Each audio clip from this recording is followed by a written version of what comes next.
Class 9 আজকের আরেকটা গুরুত্বপূর্ণ চ্যাপ্টার আমরা শুরু করছি। এটা হচ্ছে তাপ বা তাপ শক্তি। তাহলে আমরা জানি তাপ এক প্রকারের শক্তি। আমরা নিচু ক্লাস থেকে শিখে আসছি একই রকম। আগের দিন যেমন আমরা ক্লাসে পড়েছিলাম শব্দ এক রকমের শক্তি, তাপও এক প্রকারের শক্তি। তাহলে শক্তির নিত্যতা সূত্র যদি আমরা বলি কি, শক্তি সৃষ্টি বা ধ্বংস করা যায় না, এক রূপ থেকে অন্য রূপে রূপান্তরিত হয়। তার মানে কোনো না কোনো শক্তি থেকে তাপ শক্তি আসে, আবার তাপ শক্তি থেকে আমরা অন্য শক্তি পেতে পারি। তবে তাপ এমন একটা শক্তি, বলা যায় সব শক্তির শেষ অন্তিম পরিণতি তাপ শক্তি। তাপ শক্তি থেকে অন্য শক্তি যেমন আমরা পাবো, সব শক্তি থেকে আমরা তাপ শক্তি পেতে পারি অতি সহজে। যেমন আমরা যদি আমাদের হাতের তালুতে এভাবে ঘষতে থাকি, কিছুক্ষণ পরে কি দেখবো, হাতটা গরম হয়ে গেছে। তার মানে কি, এখানে আমরা একটা যান্ত্রিক শক্তি, যান্ত্রিক কাজ করছিলাম, সেখান থেকে তাপ শক্তি পেলাম। আবার আমরা যখন বিদ্যুতের সাহায্যে ফ্যান ঘোরাই, দেখবো ফ্যানটা গরম হয়ে গেছে। যদি আলো জ্বলে, বাল্ব যেগুলো জ্বলছে সেগুলোতে কিছুক্ষণ জ্বলার পরে যদি আমরা হাত দিই, দেখতে পাবো সেটা গরম হয়ে গেছে। এরকম কয়েকটা শক্তি থেকে আমরা তাপ শক্তি পাই। আর তাপ শক্তি বেশ কিছু শক্তিতে রূপান্তরের উদাহরণ যদি দিই, আমরা দেখেছি যখন ধরো প্রেসার কুকারে রান্না হয়, তাহলে প্রেসার কুকারে প্রথমে কিছু জিনিসপত্র দিয়ে ওভেনে দেওয়া হলো, গরম হবে কিছুক্ষণ। তারপরে আমরা কি দেখবো, যে কিছুক্ষণ পর ওর যে প্রেসার কুকারের যে উপরে লিডটা আছে সেটা উপরে উঠে যাচ্ছে, যেটাকে আমরা সিটি দেওয়া বলি। তার মানে কি, ওইটাকে যখন সরাচ্ছে, তাহলে যান্ত্রিক শক্তি কে করছে না, তাপ শক্তিটাই ধাপে ধাপে ওই কার্যে রূপান্তর হচ্ছে। বা আমরা যে হিট ইঞ্জিনগুলো দেখি, কয়লা পেট্রোল ডিজেল পুড়িয়ে ইঞ্জিনে কাজ করে, সেখান থেকে আমরা তাপ শক্তি থেকে যান্ত্রিক শক্তিতে রূপান্তর করতে পারি। এই গেল শক্তি এবং শক্তির রূপান্তর। তাপ শক্তির ক্ষেত্রে যদি আমরা তার একক বলি, তাহলে সাধারণত এসআই ইউনিটে এদের একক হবে কি, জুল। আর সিজিএস এ ক্যালোরি যদি লিখি আমরা। এবারে যদি আমরা আমাদের একটু পিছনের চ্যাপ্টারটা আবার ভাবি, যে কার্য ক্ষমতা শক্তি আমরা যখন পড়েছিলাম, সেখানে দেখেছিলাম কার্যের এসআই একক জুল। আবার এখানে তাপেরও এসআই একক জুল, একই কেন? তার কারণ হচ্ছে, কোনো শক্তি যেমন কাজ করার সামর্থ্য থাকলে, যাকে যেমন আমরা শক্তি বলি, তেমনি শক্তি দিয়েও কিছু পরিমাণ কার্য সম্পাদন হচ্ছে। এখানে শক্তি আর কার্য আর তার যে তাপ শক্তি, এটা পরস্পরকে রূপান্তর করা যায়। এবারে বিজ্ঞানী জুল যে, তার হিসাবে যদি আমরা বলি, যে আমরা যদি কোনো একটা ওয়ার্ক করি ডাব্লিউ, সেটাকে যদি হিট বা তাপ শক্তিতে রূপান্তরিত করা যায়, সেটা প্রপোর্শনাল টু কিউ। আবার আমরা যদি কিউ পরিমাণ তাপ দিয়ে তাহলে জুলের যদি আমরা কার্য আর শক্তির তুল্য কথা ভাবি, তাহলে আমরা যদি ডাব্লিউ পরিমাণ ওয়ার্ক করি, তাহলে তার প্রপোর্শনাল হচ্ছে কিউ। তাহলে কার্য যত বেশি হবে, সেই হিসাবে হিট তত বেশি হবে। আমরা যদি হাতকে খুব আস্তে আস্তে ঘষি, যে পরিমাণে তাপ শক্তি উৎপন্ন হবে, যদি খুব দ্রুত ঘষি, কার্য বেশি করি, তখন বেশি তাপ উৎপন্ন হবে। বা উল্টো দিক থেকে, তাপকে যখন আমি যান্ত্রিক কাজে লাগাবো, তখন সেটা দেখবো যত বেশি হিট দেবো, তত যান্ত্রিক কার্য হবে। তো আমরা দেখতে পারি যান্ত্রিক যেটা আমাদের ইলেকট্রিসিটি তৈরি হয়, সেখানে কি করা হয় না, এই কিউ পরিমাণ তাপকে জ্বালানি থেকে পাওয়া যায়, কয়লা পেট্রোল ডিজেল পুড়িয়ে, তারপরে জলকে বাষ্পীভূত করা হয়। সেই বাষ্পকে টারবাইন ঘুরিয়ে কাজে রূপান্তরিত করা হয়। তো সেখানে কিছু লস হতে পারে, তো মোটামুটি আমরা আইডিয়াল কেসে ধরে নেব এইটা হচ্ছে পরস্পর সমানুপাতিক, আর সমানুপাতিক থাকলে আমরা একটা সমানুপাতিক ধ্রুবক আনি, তাহলে W = JQ, এইটাই হচ্ছে বলা হচ্ছে তাপের যান্ত্রিক তুল্যাঙ্ক। তার মানে কি পরিমাণ কাজ করলে আমরা কতটা তাপ পাবো সেটা আমরা হিসাবে পাচ্ছি। জের ভ্যালু যদি আমরা SI তে বলি তাহলে 4.2 joule per calorie. Actually calorie আর জুলের মধ্যে সম্পর্ক যদি আমরা দেখি, 1 ক্যালোরি হচ্ছে 4.2 জুল। আবার আমরা জানি 1 জুল সমান 10⁷ আর্ক। তো এইভাবে তার জের ভ্যালু আমরা যদি CGS এ বলি তাহলে 4.2 × 10⁷ আর্ক পার ক্যালোরি। তো এইবারটা একটু মনে রাখবে, তাপের যান্ত্রিক তুল্যাঙ্ক জিনিসটা কি না, এই পরিমাণ কাজকে আমি তাপে কনভার্ট করছি, কত তুল্য তাপ পাবো সেইটা ক্যালকুলেট করছি যখন সমানুপাতিক ধ্রুবক আসছে, সেটাই তার যান্ত্রিক তুল্যাঙ্ক। তার মানে যদি আমরা একটা ডেটা বসাই যে আমরা যদি 1 জুল কাজ করি, 1 জুল ওয়ার্ক করি, তাহলে আমরা কত ক্যালোরি হিট পাবো না 4.2 × Q, 4.2 ক্যালোরি। না উল্টো করলাম, এটা নিচে চলে আসবে, 4.2 × Q হবে, তাহলে Q হচ্ছে 1/4.2, এত ক্যালোরি আমরা তাপ পাবো। এখান থেকেও আমরা বুঝতে পারি 1 ক্যালোরি 4.2 জুল, এইভাবে করা হয় কনভার্সন, এখান থেকে করলেও হবে। এখান থেকে নিউমেরিক্যালগুলো আমরা পরে প্র্যাকটিস করব। 1 ক্যালোরি হচ্ছে 4.2 জুল। তো এইটা তো গেল শক্তি। আর নিচু ক্লাসে ক্লাস 7 আমাদের হয়েছিল, এইটা পড়ার আগে আমাদের তাপমাত্রা নিয়ে অনেকের খুব কনফিউশন থাকে, এই জায়গাটাও কিন্তু আমাদের একটু বুঝতে হবে। দেখা যাক, তাপ আমরা বাড়িতে থার্মোমিটার দেখেছি, জ্বর টর হলে ডাক্তারের কাছে গেলেই একটা দেখা থার্মোমিটার। এই থার্মোমিটার অ্যাকচুয়ালি তাপের মাত্রা মাপা হয়, লেভেল আমরা ভাবতে পারি। তাপ তো এক প্রকার শক্তি, এটা কিন্তু অ্যাকচুয়ালি বোম ক্যালোরিমিটার বা ক্যালোরিমিটারে মাপা হয়। তাহলে শক্তি তার টোটাল তো একটা নিশ্চয়ই পরিমাণ থাকবে, সেই পরিমাণটা আমরা মাপছি ক্যালোরিমিটার দিয়ে, আর তার মাত্রাটা মাপছি থার্মোমিটার দিয়ে। এরকমগুলো কি হয় না, ডিগ্রি সেন্টিগ্রেড, ডিগ্রি ফারেনহাইট আর কেলভিন, যেটা সেখানে ডিগ্রি দেওয়া হয় না। তো এই চ্যাপ্টারে অতটা এই ব্যাপারটা নেই, কিন্তু তাও জিনিসটা বোঝার দরকার আছে, তাই আমি একটু রিপিট করে দিচ্ছি। তো এবার বোঝা যাক যে তাহলে তাপ আর তাপমাত্রার ব্যাপারটা আর একটু ক্লিয়ার করা যাক একটা জলের উদাহরণ দিয়ে।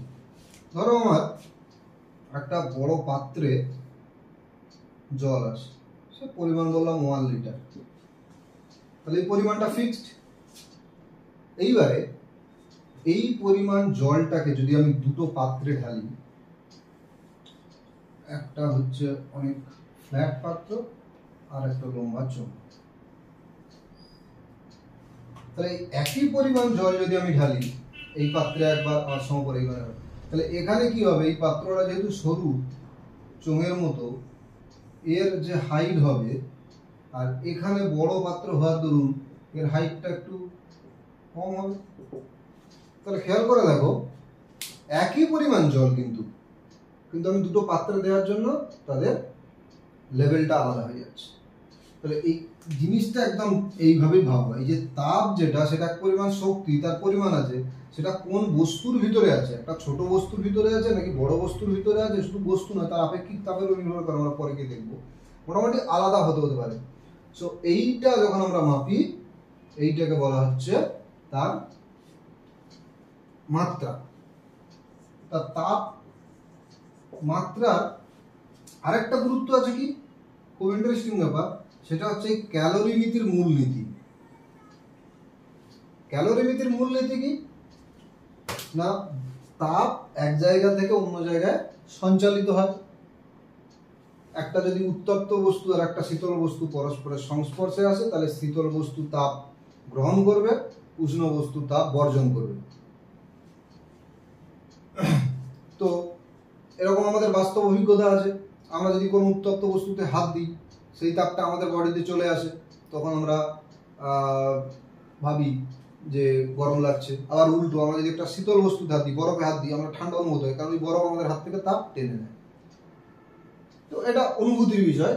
আরেকটা কি, যেমন আমরা শীতকালে যখন স্নান করি, অনেক সময় জলটা খুব ঠান্ডা, আমরা এক বালতি জল নিয়ে নিলাম, তারপর বাড়ির মাকে বললাম যে আর একটু গরম জল করে দাও। এবার আমরা গরম জলে হাত দিলে হাত পুড়ে যাবে, জানি আমরা, অত গরমে হাত দিতে পারবো না। আবার ঠান্ডা জলে হাত দিলে ঠান্ডা লাগছে। দুটো যখন মিশিয়ে দেওয়া হচ্ছে, তার মধ্যে তাপের আদান প্রদান হলে আমাদের সহনশীল একটা তাপমাত্রায় আমরা জলটা পাই এবং স্নান করি। তাহলে এখানে ক্যালোরি, এটাকে এই ঘটনাটাকে বলছে ক্যালোরিমিতি। ক্যালোরিমিতি কি, মূল নীতি কি না, উষ্ণ বস্তু কর্তৃক তাপ বর্জন হবে, শীতল বস্তু কর্তৃক তাপ গৃহীত হবে এবং সেই গৃহীত বর্জিত তাপের পরিমাণ সমান হবে। এবং এখানে মাত্রাটা হচ্ছে গুরুত্বপূর্ণ। এটা কি বলা হচ্ছে না, কতটা একটা বস্তুতে হিট আছে বা তাপ শক্তি আছে সেটা বড় কথা না, তাপটা ছাড়বে কার উপর নির্ভর করে না, তাপমাত্রার উপর নির্ভর করে। যার মাত্রা বেশি তার মানে সে উষ্ণ বস্তু, যার তাপমাত্রা কম সে শীতল বস্তু। এবং তার ভেতরে কতটা তাপ আছে তার উপর নির্ভর করবে না, তাপ আদান প্রদান হবে কার উপর নির্ভর করে না, এই উচ্চতার উপরে। যেমন আমরা দেখেছি, ধরো এরকম যদি একটা উঁচু থেকে নিচু দিকে সবসময় জল প্রবাহ হয়, আমরা জানি আমাদের কি হয়, ধরো একটা পাইপ জলের ট্যাঙ্কের সঙ্গে পুকুরের জলে কানেকশন করা আছে, তাহলে পাম্পটা যদি না চলতো, আমাদের কি পুকুরের জল বেশি আছে বলে দোতলায় জল উঠে যাবে? উঠবে না। কিন্তু উল্টো দিকে দোতলায় যদি জল থাকে, সে কিন্তু পুকুরে এসে পড়তে পারে। সো ফ্লোটা যেমন হাই থেকে লো হবে, এখানে উচ্চ তাপমাত্রা থেকে নিম্ন তাপমাত্রাতে তাপ শক্তির ফ্লোটা হবে। আচ্ছা, এইবারটা গেল। এবার তাপ যখন এক বস্তু থেকে অন্য বস্তুতে যায়, সেখানে আবার তিনটে পদ্ধতি আছে, যেটা আমাদের বইতে নেই, তবুও আমরা একটু বলে রাখছি। পরিচলন, পরিবহন আর বিকিরণ, এই পদ্ধতিতে একটা বস্তু থেকে অন্য বস্তুতে তাপ শক্তি সঞ্চালিত হয়। বিকিরণের ক্ষেত্রে কোনো মাধ্যমের প্রয়োজন হয় না। বিকিরণের ক্ষেত্রে কোনো মাধ্যমের প্রয়োজন হয় না। সূর্য থেকে বিকিরিত তাপ পৃথিবীতে আসছে। পরিবহনে কি হয় না, যেগুলো ধাতব পরিবাহী, ধাতুর এক প্রান্ত যদি আমরা গরম করি,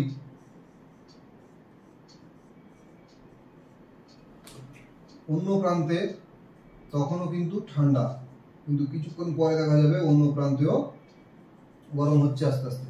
তার মানে কি, এর ভেতর দিয়ে হিট গুলো, এই কণা যেগুলো আছে তাদের মধ্যে একজনের গা থেকে আরেকজনের টাচ হয়ে হয়ে হয়ে চলে যাচ্ছে।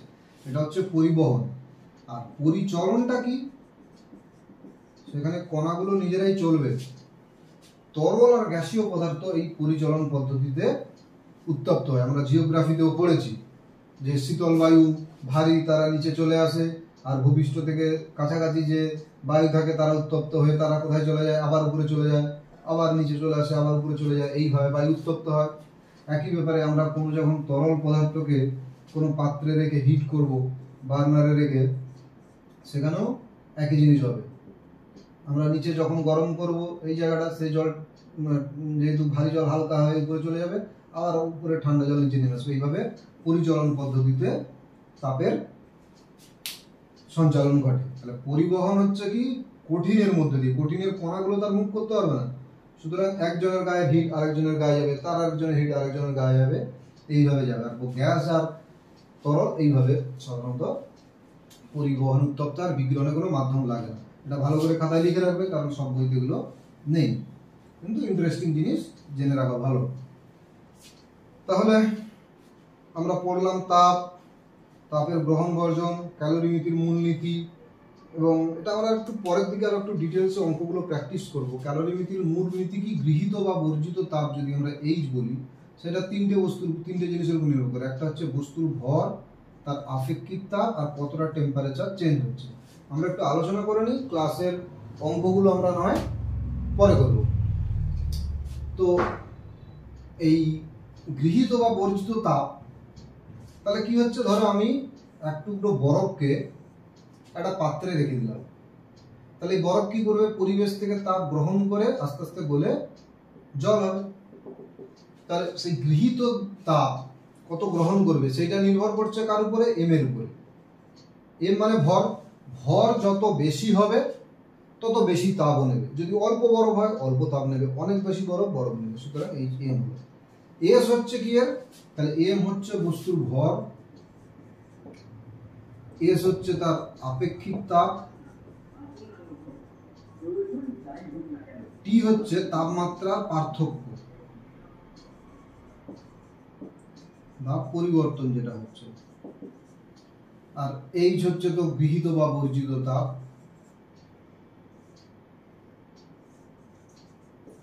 তাহলে এই বরফটা কত তাপ গ্রহণ করবে, তার মাস, তার আপেক্ষিক তাপ এবং কত চেঞ্জ হচ্ছে। তাহলে বরফ ধরো 0 ডিগ্রি সেন্টিগ্রেডে ছিল, তারপরে 20 ডিগ্রি সেন্টিগ্রেড হয়েছে, তাহলে এখানে টির ভ্যালু কত হবে, 20।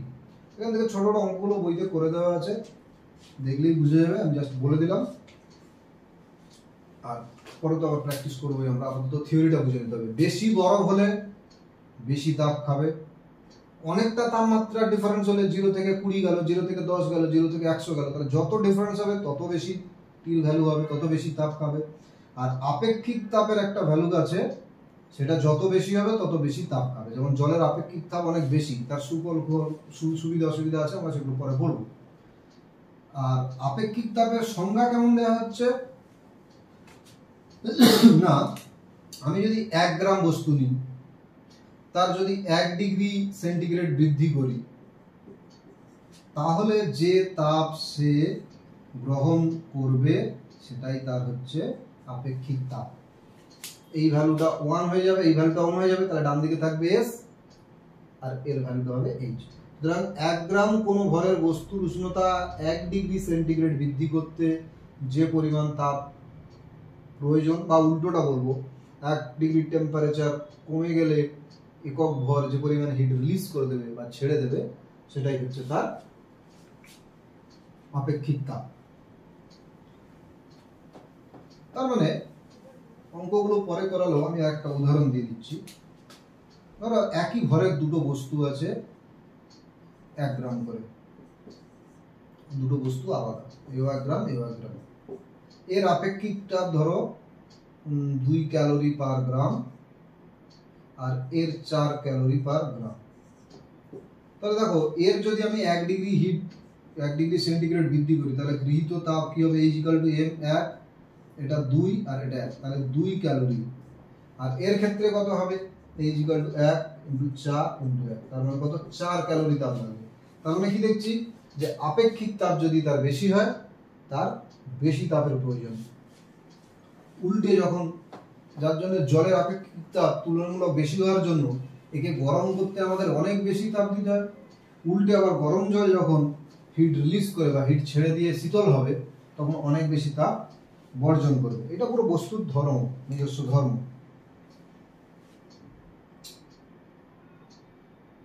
এরপরে আমরা তো দেখলাম বস্তুর তাপ গ্রহণ করলে তার তাপমাত্রা তত্ত্ব করে বেড়ে যায়, আবার যদি ছেড়ে দেয় তাহলে তার তাপমাত্রা আস্তে আস্তে কমে যায়। কিন্তু এমন কিছু ঘটনা ঘটে যেখানে দেখা যায় কোনো একটা বস্তু সে তাপ গ্রহণ করছে, কিন্তু তার তাপমাত্রার কোনো বৃদ্ধি হচ্ছে না, টেম্পারেচারের কোনো পরিবর্তন হচ্ছে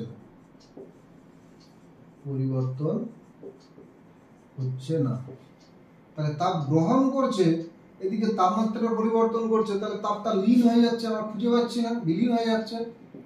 সেই তাপটা কি কাজে লাগছে না, ওর অবস্থার পরিবর্তনের কাজে লাগছে। এটা একটা ইন্টারেস্টিং ফ্যাক্টর। কেমন না, একটা উদাহরণ নেওয়া যাক।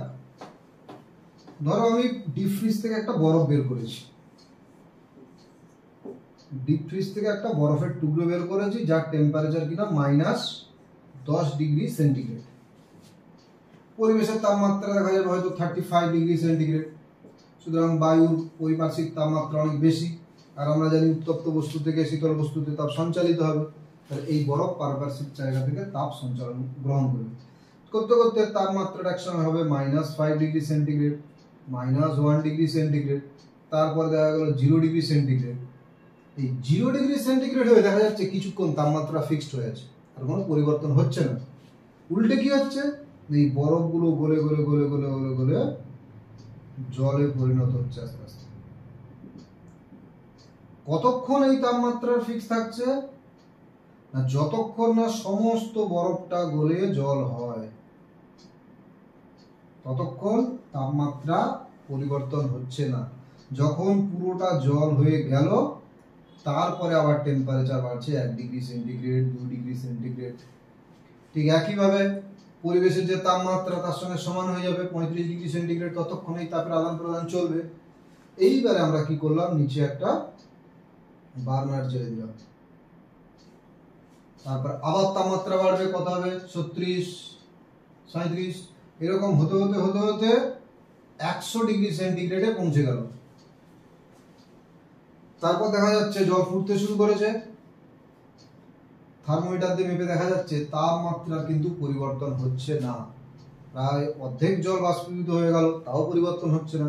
এবার এটাকে যদি আমি বদ্ধ পাত্রে করতাম একটা, তার ভিতরে যদি আমার থার্মোমিটার থাকতো, তখন দেখা যাবে সমস্ত জলটা যতক্ষণ না বাষ্পীভূত হচ্ছে ততক্ষণ ওই 100 ডিগ্রি ফিক্সড। পুরো জলটা যখন বাষ্পীভূত হয়ে গেল তখন দেখা যাবে তাপমাত্রা বাড়ছে 101, 120 এন্ড অনওয়ার্ডস। তাহলে এই অবজারভেশনটা আমাদের কি, যে যখন বরফ থেকে জল হচ্ছিল তাপমাত্রার পরিবর্তন হচ্ছিল না, অথচ পরিবেশ থেকে তাপ নিচ্ছিল। যখন বাষ্পীভূত হচ্ছিল তখন দেখা যাচ্ছিল তাপ গ্রহণ করছে কিন্তু তাপমাত্রা বাড়ছে না। এই দুটো কেসে, বাকি সমস্ত জায়গাটা সেটা 0-র নিচে হোক, 0 থেকে 100, 100-র উপরে হোক, যখনই সে তাপ গ্রহণ করবে তার তাপমাত্রা আস্তে আস্তে বাড়বে। তাহলে এই যে তাপ গ্রহণ করলে তাপ বাড়ে, তাপমাত্রা বাড়ে, তাকে বলা হয় বোধগম্য তাপ। আর যে তাপ গ্রহণ করলে কোনো বাড়ে না তাকে বলে লীন তাপ। এবারে বইতে এমন ভাবে লেখা থাকে কারণ মনে হতে পারে বুঝি বোধগম্য তাপ আর লীন তাপ আলাদা। আসলে আলাদা নয়, ওটা একই তাপ। ওটা যখন পরিবর্তন হচ্ছে আমাদের বোধগম্য হয়, তাই বোধগম্য তাপ। আর এই লীন তাপটা খুঁজে পাই না বলে আমরা বলি লীন তাপ। আসলে ওর আন্তঃশক্তির বাড়ায়।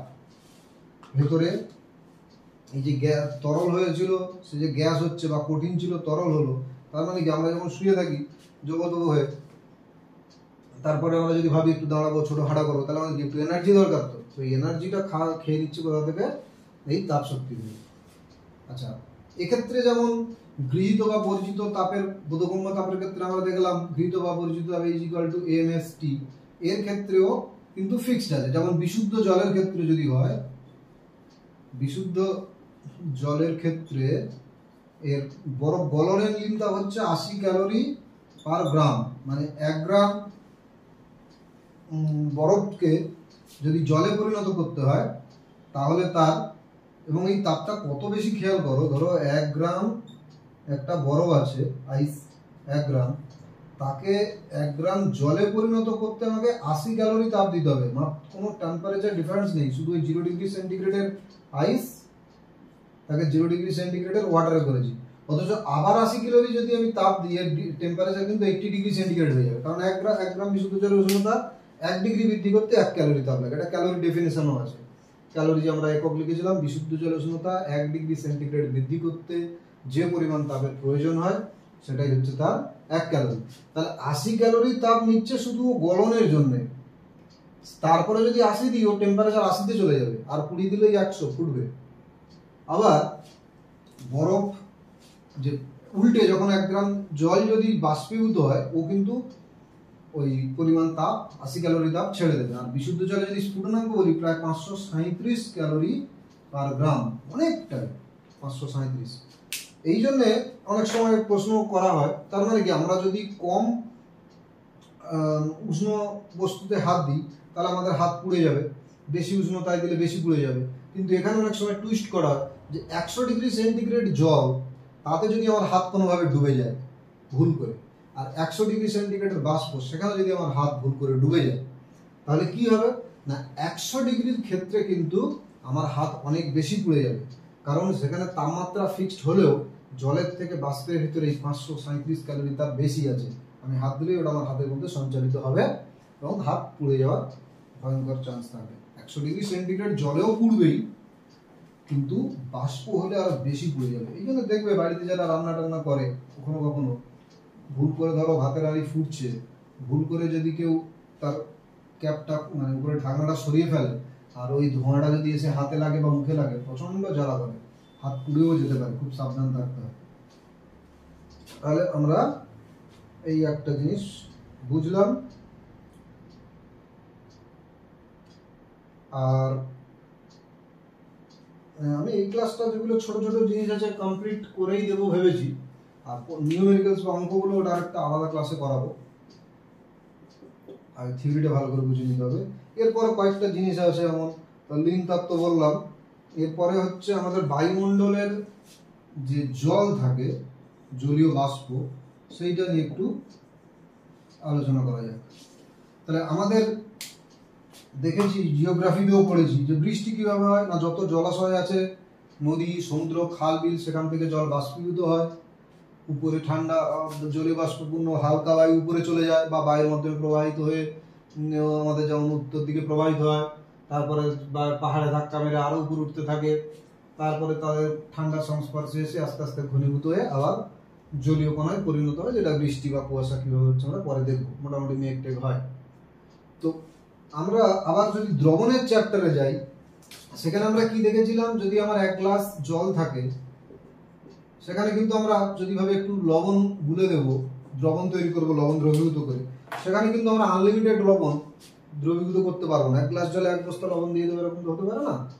তো সেখানে আমরা সম্পৃক্ত দ্রবণ পড়েছিলাম, যে ওই পরিমাণ জলে সর্বোচ্চ যত লবণ দ্রবীভূত করা যাবে সেটাই তার সম্পৃক্ত দ্রবণ। তার থেকে কম থাকলে অসম্পৃক্ত, বেশি হলে অতিপৃক্ত। বেশি হলে অতিপৃক্ত কন্ডিশন নর্মালি তৈরি করা যায় না, বিশেষ কন্ডিশনে করা যায়। তার থেকে যদি আমি বেশি দিই, অ্যাকচুয়ালি নিচে লবণের কণা পড়ে থাকবে, গুলবে না। তো একইভাবে আমাদের বায়ুতেও যে জলীয় বাষ্প থাকে, হিউমিডিটি যেটা বলা হয়, সেটা বিভিন্ন টাইমের সঙ্গে, দিনের সময়ের সঙ্গে বা সিজনের সঙ্গে পরিবর্তন হয়। বর্ষাকালে জলীয় বাষ্প অনেক বায়ুতে বেশি থাকে, শীতকালে অনেক কম থাকে। এই যে সর্বোচ্চ যতটা জল ধারণ ক্ষমতা বায়ুতে কোনো একটা নির্দিষ্ট তাপমাত্রা, এটা তাপমাত্রার উপরও নির্ভর করে। তো সর্বোচ্চ যদি থাকে তাহলে সেটা যদি থাকে, তাকে বলবো সম্পৃক্ত হয়ে গেছে, সম্পৃক্ত বাষ্প। তার থেকে যদি কম থাকে সেটা হচ্ছে অসম্পৃক্ত বাষ্প। আর এই বাষ্পই যখন তৈরি হলো, তারপরেই টেম্পারেচার কমে গেলে সেগুলো জলকণায় পরিণত হবে, সে তার উপর ডিপেন্ড করে সেটা বৃষ্টি হবে কি কুয়াশা হবে কি মেঘ হবে, নির্ভর করছে। তো খেয়াল করে দেখো, বর্ষাকালে বা গরমকালে জলীয় বাষ্পের পরিমাণ বেশি থাকে, কিন্তু ভোরে তো ওই শিশির পড়ে না। অথচ শীতকালে জলীয় বাষ্প কম থাকে, তবুও জলে শিশির পড়ে। তাহলে শিশিরাঙ্কটা কি না, কোনো একটা টেম্পারেচার, তাপমাত্রায় গিয়ে যখন সম্পৃক্ত হয় জল, জলীয় বাষ্প দ্বারা বায়ু সম্পৃক্ত হয়, সেটা হচ্ছে তার শিশিরাঙ্ক। কি বলা হচ্ছে? শিশিরাঙ্ক। শিশিরাঙ্কে পৌঁছালে তাপমাত্রা ধরো 40 ডিগ্রি সেন্টিগ্রেড ছিল, তারপরে সেটা 25 ডিগ্রি সেন্টিগ্রেড হলো। এই 25 ডিগ্রি সেন্টিগ্রেড মনে করি শিশিরাঙ্ক। জল জাস্ট সম্পৃক্ত হয়েছে, এখনো কিন্তু জমে পড়েনি। এরপরে ছোট ছোট জলকণায় পরিণত হবে, এরকম একটা অবস্থা। এর থেকে যদি কমে যায়, যদি 24 ডিগ্রি হয়, তখন ওরা জলকণা হবে। আর আমরা কি জানি, বিভিন্ন ঘাসের মাথায় মাথায় সেগুলো জমা হয়। শরৎকাল এসে গেছে, আমরা বাইরে গেলে দেখতে পাবো ভোরবেলা শিশিরের কণা ঘাসের বা পাতার উপরে দেখা যায়। এটা হচ্ছে শিশিরাঙ্ক। আর এই ছোট্ট ছোট্ট জলকণা যদি ধুলোকণার সঙ্গে মিশে বায়ুতে ভাসতে থাকে, সে সেডিমেন্ট পড়ছে না ততক্ষণে, তাকে আমরা বলি কুয়াশা। আর যেখানে যত বেশি ধূলিকণা, সেখানে তত কুয়াশা দেখার চান্স বেশি। শহরাঞ্চলের দূষণের ফলে, বায়ু দূষণের ফলে অনেক বেশি কুয়াশা দেখা যায়। আর জলীয় বাষ্প যেটা থাকে, ওটাকে আর্দ্রতা বলে। অনেক সময় সেটা আপেক্ষিক আর্দ্রতাতেও প্রকাশ করা হয়। আপেক্ষিক আর্দ্রতাটা কি না, আপেক্ষিক আর্দ্রতা ওই মুহূর্তে যে পরিমাণ জলীয় বাষ্প আছে, আর সম্পৃক্ত হতে গেলে যে পরিমাণ জলীয় বাষ্প দরকার হয়, তার রেশিওকে অনেক সময় বলে আপেক্ষিক আর্দ্রতা। তো আর্দ্রতাটা আমাদের আপেক্ষিক আর্দ্রতা না বুঝলে হবে, যে জলের যে বাষ্প বায়ুতে থাকে, এই ঘটনাটাকে আর্দ্রতা বলে। আমরা যদি ওয়েদার ফোরকাস্টে দেখি, সেখানে বলা হয় আজকের আপেক্ষিক আর্দ্রতা 60%, 70%, 80%, সেটা ওইভাবে বলা হয় যে সর্বোচ্চ যত থাকতে পারে, যতটা আছে ইন্টু 100। আচ্ছা, আর একটা পার্ট ইম্পর্টেন্ট আছে, সাধারণত আমরা কি জানি যে বস্তুকে উত্তপ্ত করলে তার আয়তন আস্তে আস্তে বাড়ে, ঠান্ডা করলে আবার আয়তন কমে। জলের ক্ষেত্রে একটা ব্যতিক্রান্ত অবস্থা আছে, তার ফলে অনেক কিছু ঘটনা ঘটে। কিছু কিছু ক্ষেত্রে সুবিধা হয়, কিছু কিছু ক্ষেত্রে অসুবিধা হয়। অসুবিধা মানুষের জন্যই বেশি, প্রকৃতি তার মতো ডিজাইন করেছে, তাতে প্রকৃতিরই সুবিধা। কিরূপ না, আমি এইতে দেখাচ্ছি না, স্কেল কি বলে গ্রাফে দেখাচ্ছি না, গ্রাফটা বই থেকে দেবে, আমি একদম ধরে নিচ্ছি, জাস্ট একদম স্কেলে নয়। প্রথমত জল যদি জমে বরফ হয় তাহলে আয়তন বাড়ে, ঠিক আছে। জল যদি জমে বরফ হয় আয়তন বাড়ে। সাধারণত লিকুইড থেকে সলিডে গেলে পদার্থের আয়তন কমে, কিন্তু জলের ক্ষেত্রে বাড়ে। তাহলে এই একটা ব্যতিক্রান্ত অবস্থা দেখলাম। আর কারো আয়তন বেড়ে যাওয়া মানে সেটা ডেনসিটি কমে যায়, তার ফলে জল ইটসেলফ যখন বরফ হয় সে দেখা যাবে জলে ভাসছে, খুবই অল্পটা ভাসে, বেশিটা ডুবে থাকে, 1/10 বা 1/11 এরকম অংশ ভাসে, বাকিটা ডুবেই থাকে। এইটা একটা গেল। তাহলে কঠিন জল যে তরল অবস্থা, সেখান থেকে কঠিন হচ্ছে, তার আয়তন বাড়ছে, তার ফলে ঘনত্ব কমছে, এইটা একটা। আরেকটা কি না, যদি আমরা দেখি 20 ডিগ্রি সেন্টিগ্রেড উষ্ণতার জল, তার যা আয়তন, ধরো আমরা বললাম 20 লিটার, সংখ্যা বোঝানোর চেষ্টা করছি। এবারে টেম্পারেচারটা যত কমছে আয়তন কমবে, 10 ডিগ্রি, 4 ডিগ্রি, আবার ধরো 1 ডিগ্রি। তাই 20 লিটারটা এতটা কমবে না, আমি জাস্ট বোঝার জন্য বলছি। 10 ডিগ্রিতে এসে হয়ে গেল দেখা যাবে 19 লিটার, আবার 4 ডিগ্রিতে এসে দেখা গেল হয়ে গেল 18 লিটার। উল্টে আবার 1 ডিগ্রিতে গেল যখন, তখন হয়ে গেল আবার 19 লিটার। তাহলে এই 4 ডিগ্রি সেন্টিগ্রেড উষ্ণতায় জলের আয়তন সর্বনিম্ন হয় এবং ঘনত্ব যেন সবচেয়ে বেশি হয়।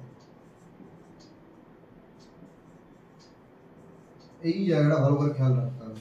অনেক সময় এরকম স্কেলে মানে কি দেখা থাকে এরকম হয়ে যাচ্ছে, এখানে 4 ডিগ্রি সেন্টিগ্রেডে ঘনত্ব আয়তনটা সবচেয়ে কম, ঘনত্ব বেশি, 0 ডিগ্রিতে গেলে বাড়বে, আবার এদিকে গেলেও বাড়বে। বইতে এরকম ছবি দেওয়া থাকে, আমি এখানে সংখ্যা দিয়ে বোঝালাম যাতে আরো ব্যাপারটা ক্লিয়ার হয়। তাহলে এর ঘটনার সুফল কুফল কি? বরফ প্রথমত প্রকৃতির জন্য সুবিধা কি, আমাদের সুবিধা কি? জল যখন বরফ হয়ে যায়, তার যদি আয়তন বেড়ে যায়, তাহলে আমরা যেখানে যেখানে জল ব্যবহার করি, পার্বত্য অঞ্চল বা শীতের দেশে, সেখানে দেখা যায় পাইপের ভেতরে জল যাচ্ছে, রাতের বেলা জমে বরফ হয়ে গেল, পাইপ ফেটে গেল, মোটর গাড়ির রেডিয়েটর ফেটে যেতে পারে। এইগুলো অসুবিধা আছে। কিন্তু প্রকৃতিতে সুবিধাটা কি? এই যে জলের ব্যতিক্রান্ত প্রসারণ, সেখানে জলজ প্রাণীগুলো শীতকালে বেঁচে থাকতে পারে, এটা হচ্ছে ইন্টারেস্টিং ব্যাপার। কিন্তু দেখা যায় ধরো একটা পুকুর আছে, বলেছি পরিচালন পদ্ধতিতে তার জল ঠান্ডা বা গরম হয়। এবার ধরো প্রথমে বাইরের টেম্পারেচার 10 ডিগ্রি সেন্টিগ্রেড ছিল, এবার রাতের বেলা আস্তে আস্তে যখন শীতকাল আসছে, এদের টেম্পারেচার কমতে কমতে কমতে কমতে ধরো 4 ডিগ্রি সেন্টিগ্রেড পৌঁছালো। তাহলে 4 ডিগ্রি সেন্টিগ্রেড যখন উপরিতল পৌঁছালো, ধরো নিচেরটা তখনও পৌঁছায়নি, কারণ তাপ তো উপর দিয়ে বিকিরণ হচ্ছে, নিচেরটা ধরো 5 ডিগ্রি সেন্টিগ্রেড আছে। তাহলে 4 ডিগ্রি সেন্টিগ্রেডের যে জল সে ভারী, ঘনত্ব বেশি, নিচে চলে এলো, 5 ডিগ্রি গেল উপরে।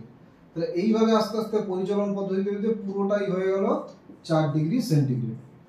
এরপরে যখন উপরে তল দিয়ে কোনোভাবে সেটা 3 ডিগ্রি সেন্টিগ্রেড হবে, সেই জল হয়ে যাচ্ছে হালকা, তারপরে সে আর নিচে নামছে না, নিচের তলদেশের টেম্পারেচার 4 ডিগ্রি সেন্টিগ্রেড থেকে যাচ্ছে।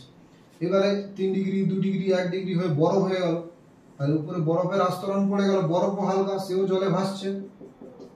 সুতরাং বাইরের তাপমাত্রা কম থাকলেও এই তাপটার অত সহজে বেরোচ্ছে না। তার দুটো কারণ, এ তো ভারী, এর নিচে আছে 4 ডিগ্রি, এর উপর থেকে 1 ডিগ্রি 2 ডিগ্রি করে যদি থাকো তারা উপরে থাকবে, আর বরফ হচ্ছে তাপের কুপরিবাহী। সুতরাং বাইরের টেম্পারেচার -20 হয়ে গেল, এই তাপটা বিকিরিত হতে পারছে না, বাইরে যেতে পারছে না।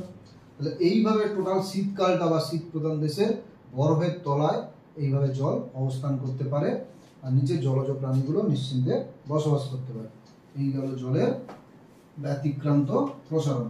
এলে একটা ক্লাসেই মোটামুটি আমাদের তাপ অনেকটা হয়ে গেল। ক্লাস একটু যদিও বড় হলো, তোমরা টাইমলি আশা করি দেখবে না বুঝতে পারলে এগুলো বারবার দেখবে। বাকি যদি ছোট কিছু কিছু পয়েন্ট থাকে নিজেরা কমেন্ট করে নিচে জানাবে যে স্যার এই জায়গাটা একটু আর বলে দিন, ওই পার্টটা বলে দেবো, তার সঙ্গে প্রশ্ন উত্তরগুলো আলোচনা করবো। এখানে ক্লাস শেষ করছি।